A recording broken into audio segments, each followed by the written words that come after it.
Good evening, everyone. Thank you for joining us this afternoon for the first event in our new series, Smith Alumni Solidarity Series, Critical Conversations at Work. Today's webinar is hosted by the Robert H. Smith School of Business Office of Alumni Relations. My name is Mark Forrest, and I am the Program Director of Alumni Relations for the Robert H. Smith School of Business. Please note, this webinar will have two parts, a moderated discussion and the breakout rooms. The beginning and the moderated discussion is being recorded and will be captioned. Please mute your audio line and disable your video at this time. The breakout rooms and the following open forum will not be recorded, so feel free to enable your video during that time. If you have any questions, we encourage you to use the chat feature to enter any questions or comments you may have for the presenters. And with that, I will provide a brief intro on the speakers and then turn the program over to our moderator for the evening. Sherika Ekpo. Sherika Ekpo, a native of DC metropolitan area, joined Google as the Global Diversity, Equity, and Inclusion Lead for the Artificial Intelligence product area in 2019. Sherika has over 15 years of experience and a diverse set of skills in recruiting, data analysis, diversity, training, and public policy. She has worked in both the public and private sectors. Sherika received her Master's of Business Administration from the Robert H. Smith School of Business in 2009 and her Bachelor's of Business Administration from Howard University. Malcolm Gillian. Malcolm is a dynamic business executive, strategist, and deal maker with an expertise in brand strategy. Entertainment, partnerships, business development, branded content, and talent deals. Malcolm is a partner in Cogent Entertainment, a marketing agency socializing in influencer marketing, brand experiences, social media, and content. Malcolm received his BS, JD, and MBA from the University of Maryland. Prior to graduate school, Malcolm played professional indoor soccer for 2 years in Washington, D.C., after playing for the Terps soccer team for 4 years while in college. Nicole Coomber. Professor Coomber is the Assistant Dean for the full-time MBA program and an Associate Clinical Professor for Management and Organization. In addition to teaching management, leadership, and consulting, she is dedicated to helping women manage their complex lives more effectively. Professor Coomber's writing has appeared in the Washington Post, Forbes, WAMU, and Insights with Impact. She is currently writing a management textbook with Pearson due out in 2021. She has a PhD in education policy and leadership from the University of Maryland, and she is the mom of 4 lively boys under 10. Please welcome our speakers. And Professor Coomber, the floor is now yours. All right, welcome everyone.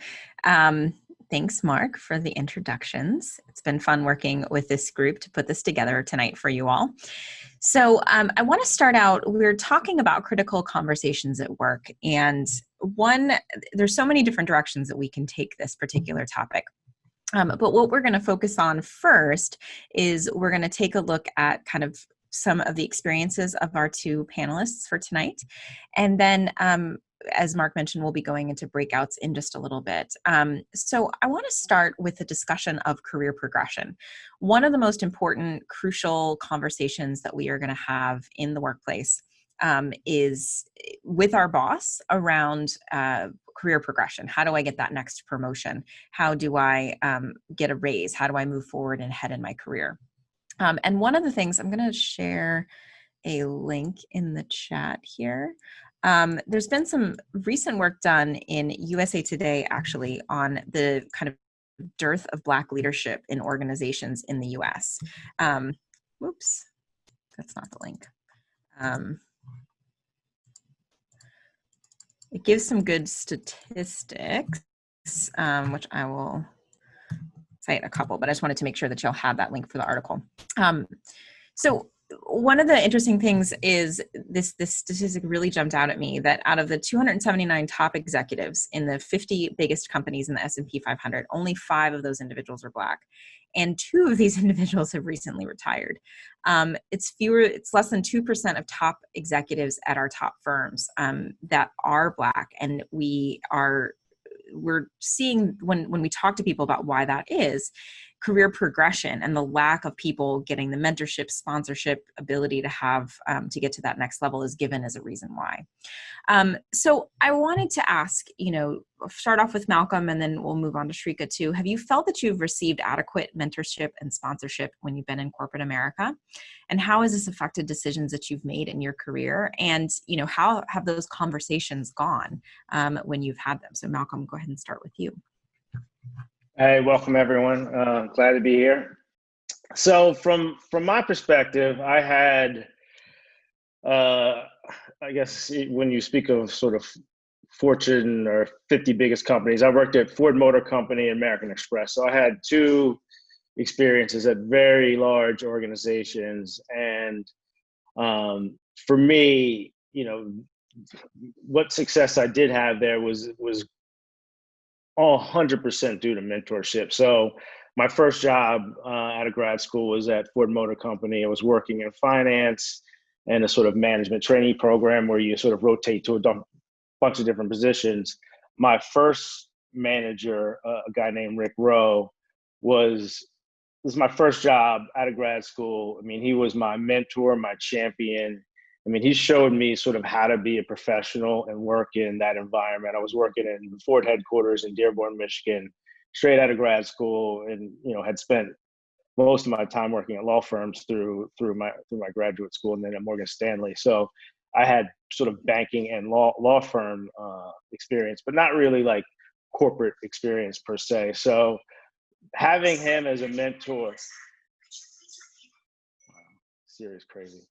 Sorry about that. So having him as a mentor was extremely valuable. And he was the one that sort of pushed me through my first promotion, got me my first raise, and got me sort of my first internal recognition within the organization.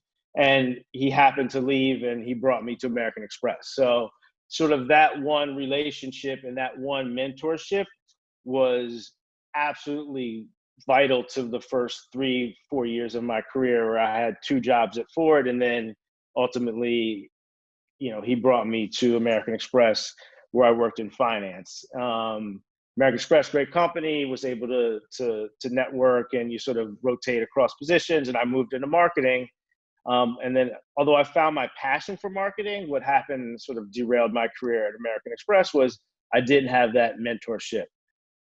My old manager, Rick, who had brought me along at Ford and then over to Amex, was no longer my manager, was no longer the one that was in there fighting and battling for me when they were doing performance reviews. And sort of they have the process where they're evaluating everyone at your same level and they're forced ranking you. And if you don't have someone really supporting you in those rooms where they're doing forced ranking, which is the basis for your raise, your promotion, and everything that goes along with that, you're sort of lost. And so although American Express was an amazing company, I had an amazing experience, I knew my ability to continue to rise within the organization was capped because I didn't have the same mentor, ally, someone pushing and fighting for me. Although my managers and bosses at the time were great, they weren't as committed to seeing me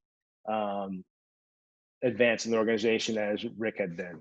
So long story short, I left American Express because I didn't see a path forward. I didn't see an opportunity for me to grow in the organization and get to the next level, because although I had a great experience and a good manager, that person wasn't really going to fight for me to get to the next level. And so, I sort of opted out of that system and went to small organizations. But for my two experiences at Ford and Amex, mentorship and really that allyship, someone fighting for you in the room when they are force ranking you and doing your review and giving you that feedback and deciding on your promotion, your raise, and your advancement.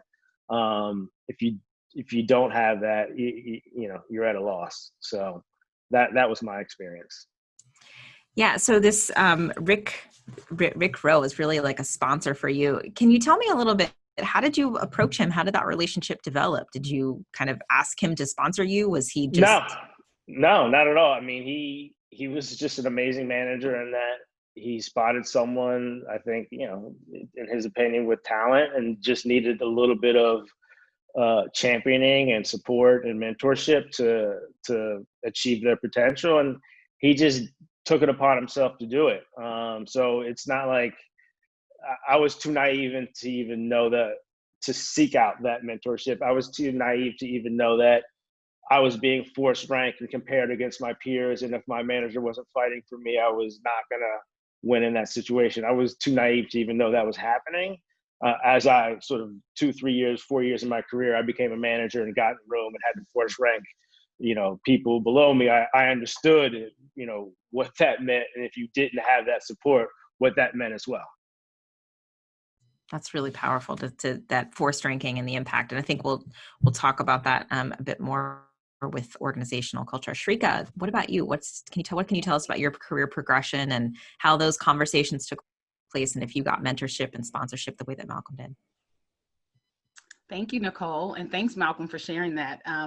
My experience is pretty similar to Malcolm's in that graduated undergraduate university, went straight to JP Morgan in the finance industry and did a rotational program.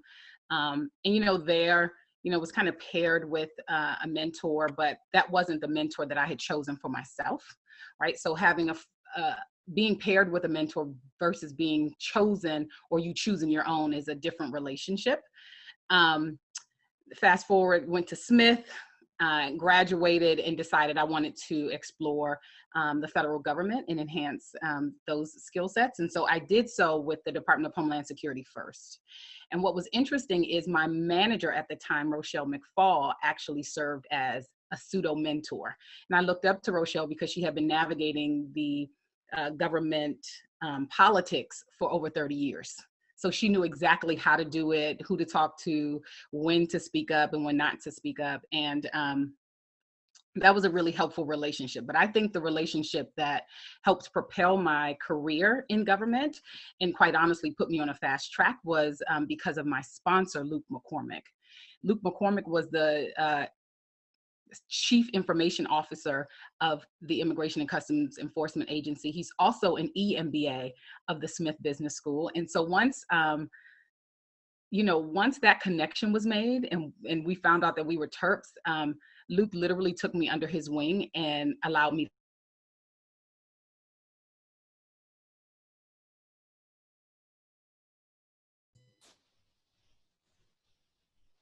I think she froze.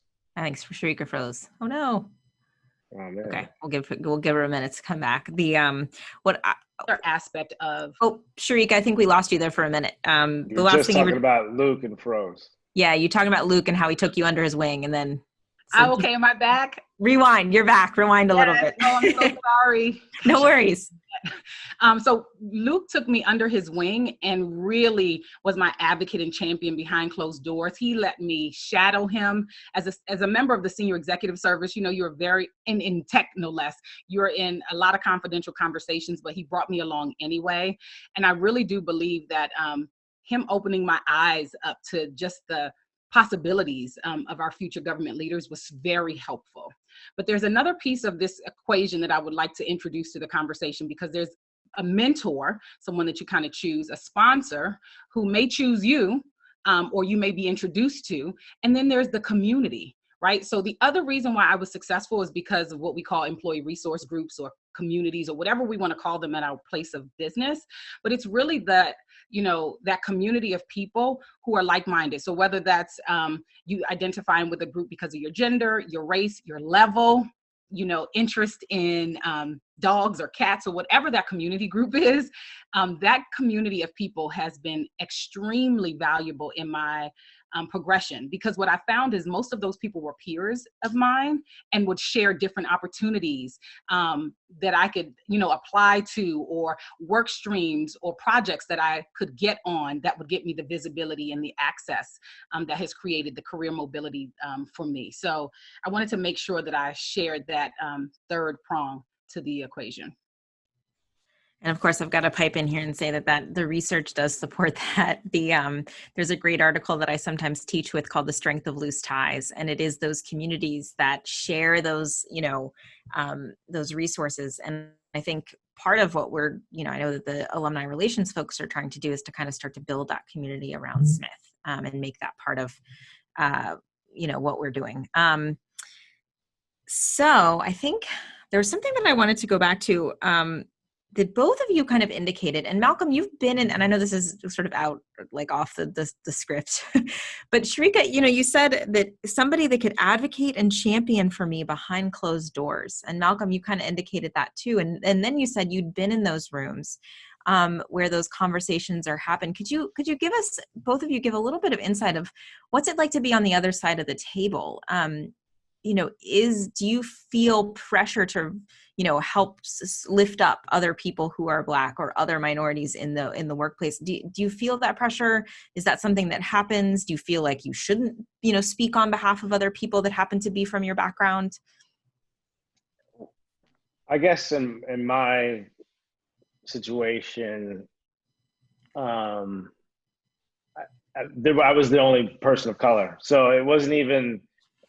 For me, when I was a senior manager and we were sort of force ranking the associates or whatever their title was at American Express, there was no other people of color. So it wasn't even like I had the opportunity to advocate for someone.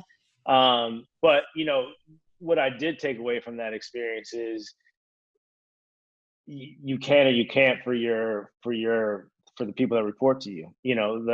So if whether they're of color or not of, whatever it is, like I could stick up for, my associates and say, hey, I believe he or she is better than them and they should get this, part of the bonus, or their bonus should be 2% versus 1%, whatever it is. But what I took away from that is if you didn't have someone advocating for you or someone really fighting for you and they just were like, blah, whatever, then you would always get the short end of the stick. There was no doubt about it. But for me, I didn't have the opportunity. I wish I had the opportunity that could advocate for someone of color, but it wasn't part of the scenario. And I would say, I gained my people leadership skills and my formal managerial skills in the federal government. So being at Google and being a people leader now, this is the first time that I'm able to see what promotion and hiring look like on the in the private industry and on this side of the fence. And what I will tell you is it is interesting. Research shows that people of color, specifically Black women, are questioned more than any other intersectional group. Their credentials are questioned, their expertise is questioned, and there's bias that inherently enters the room when you're talking about the performance of Black and brown people, as well as hiring them based on their core competencies. And so for me, I sat in a calibration session today where we were trying to hire and stack rank people before we offer them jobs. And I am aware of said biases. So I do two things. One, I call them out. If I see it, hear it, I immediately call it out in the meeting, and not in a negative way, but just in a way that it kind of lets the person or group of people know that we are not being fair, or we did not have the same considerations for a majority candidate. And then secondly, I do advocate. I advocate stronger and harder because I recognize that I am that person sometimes. I am that person on the other side of the table where people are like, is she really good? Or is that just what people are saying? Or, and so that constant questioning is something that I sit with and face as a Black woman.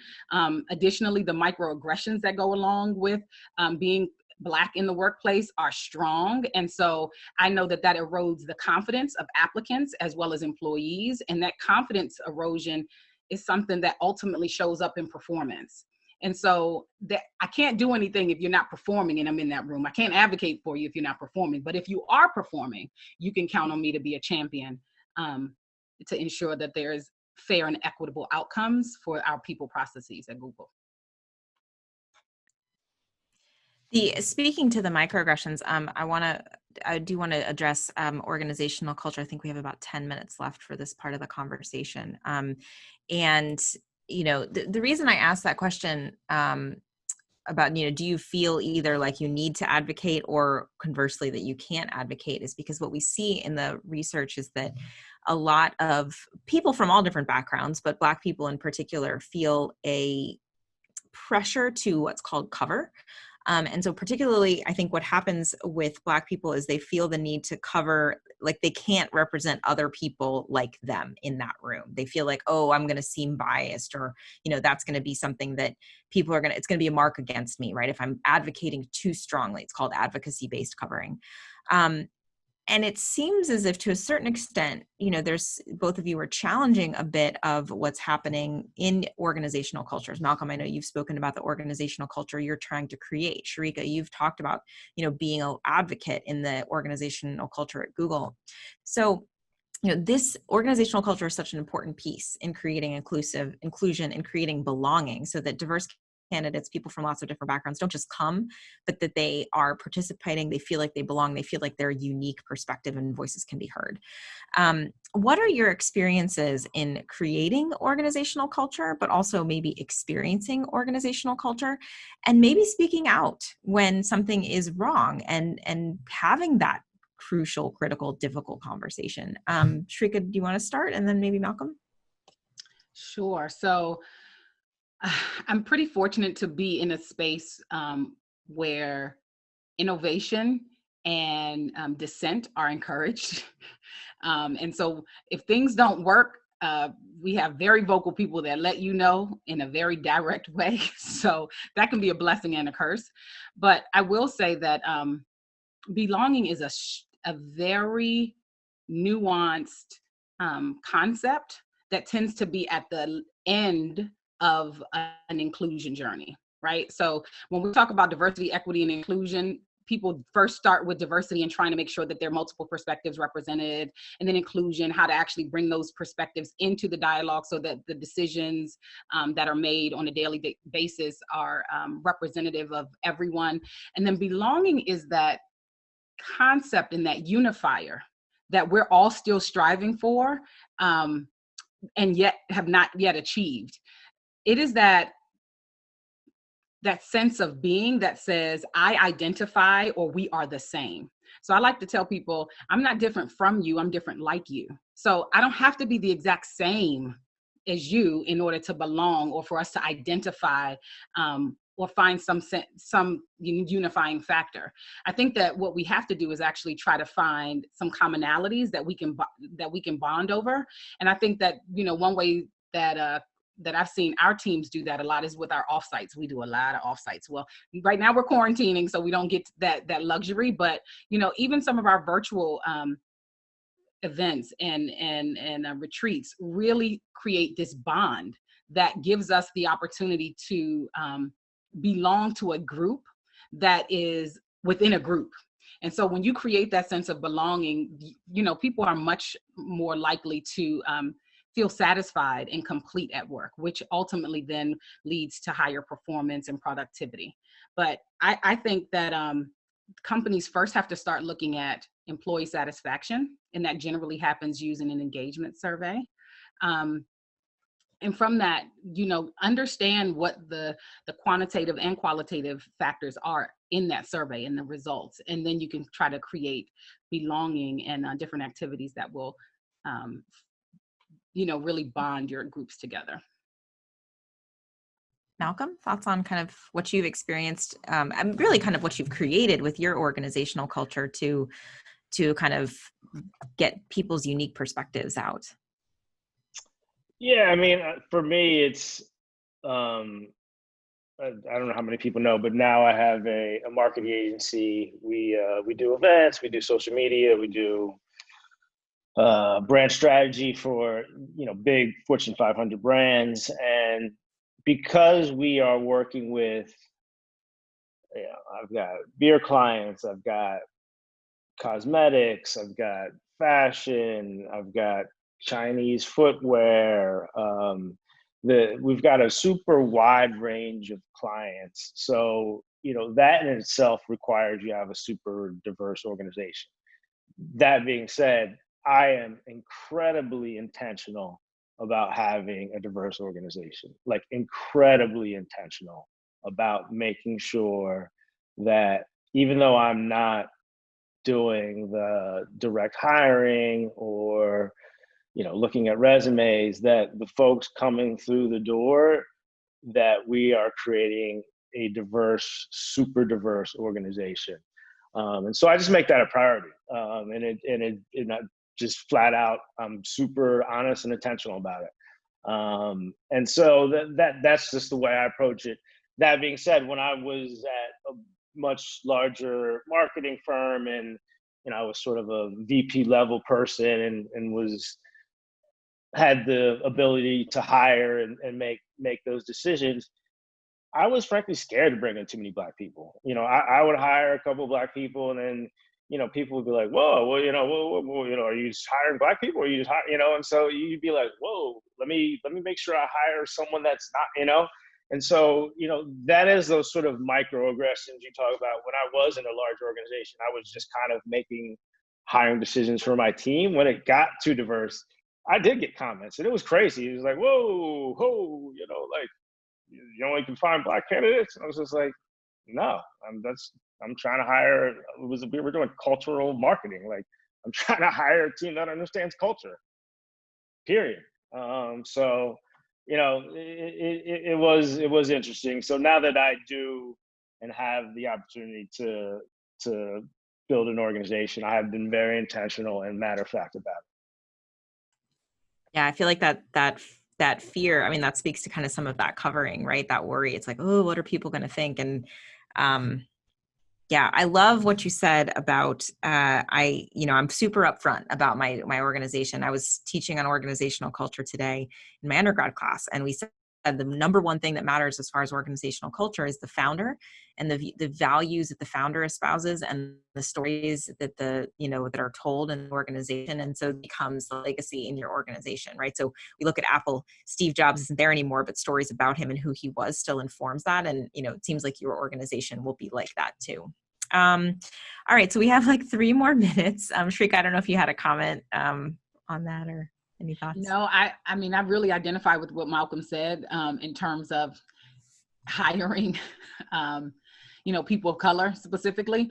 My teams have always been, 100% of the time are always the most diverse teams in a department. And I find that to be true with other Black and Latinx leaders. And I don't know if it's a level of comfort that we have in terms of giving people who look like us a chance when other people won't, or what. But I know for me, I definitely try to remove the bias from, my hiring processes and different things like that. And what is so interesting is when we do these kinds of blind resume reviews and things like that, the diversity increases all the time. 100% of the time when I have done those when I have managers redact name, school, and different identifying information and run the same exercises, we generally come out with a more diverse candidate pool and hiring slate. So I am thankful for the ability to be in a seat, in a position to hire. And I also encourage leaders of other organizations and alum on the call to definitely think about how they too can change their hiring processes just a bit to ensure they have the most diverse and equitable outcomes. Yeah, and I think that, so Frances chimed in the chat. She said, I can relate to Malcolm's comment about hiring Black people. I'm a Black female who happens to lead the only team of 100% people of color. And I find myself on the defense about it. Like I have to prove that I hired the best talent. Yet white leaders with 100% white talent don't have to bat an eye. It's exhausting. Nods and smiles. Any words of wisdom for Frances on that? No words, but it's so mad. I know people only hire people from Michigan. Like, oh, okay, you only hire, I only hire people from Michigan. Like, oh, okay, so now I only hire people of color. So it is exhausting, and but it's the work we have to do to make sure organizations continue to grow. And I think in light of everything that's going on, hopefully people are more open to it and appreciate the fact that we're being aggressive about trying to get more people of color in big organizations or whatever organization you tend to have. Yeah.